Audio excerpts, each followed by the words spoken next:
Hello. This is Rob from Robert Russell Designs. I have a crazy, amazing table build that I'm about to do. I'm gonna take these beautiful 3-inch walnut slabs.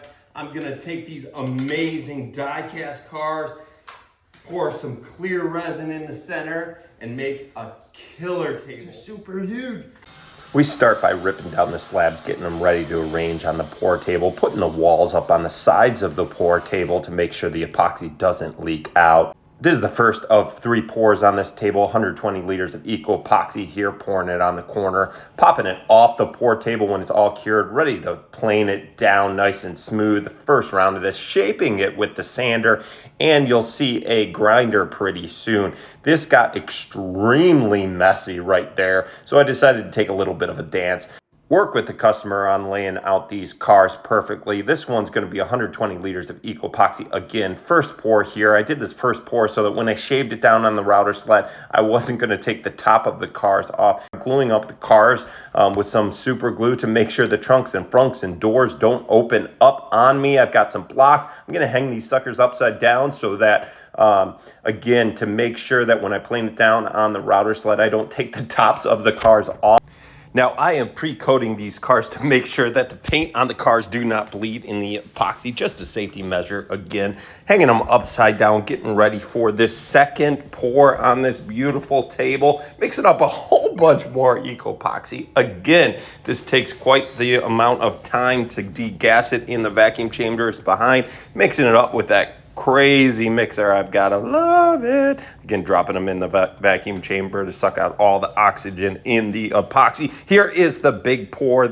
Like I said, there ended up being 4 total pours on this table. This one went right up to the bottom of the cars, and then one more final layer on top of those to cover up the wheels here. Now we are just showing you the cars popping off this part of the form.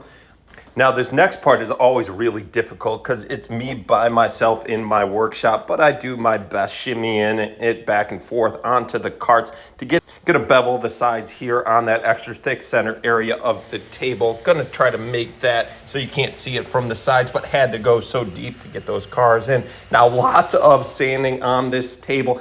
You're gonna see here me cutting out little notches for the bottom of the base, and ooh, I end up dropping that on my fingers. Little bit of goofiness. Now I used my hoist in the ceiling to get it onto the router sled after I flipped it over. Now planing it down on the router sled.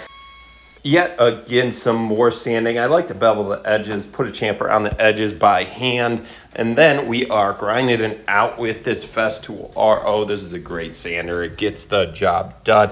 And finally, ready for sealing after tons of hours of sanding.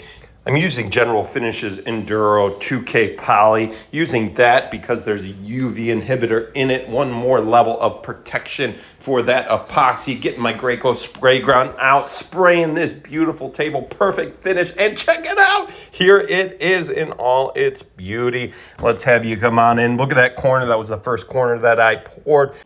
That's the Chevy C8, the Bugatti Chiron coming up next. In the center, the Lamborghini Aventador. And the Ford GT looking nice in blue here.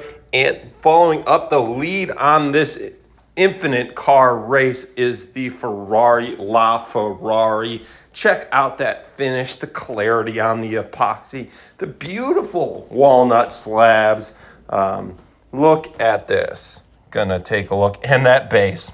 And of course, don't forget to subscribe to my channel.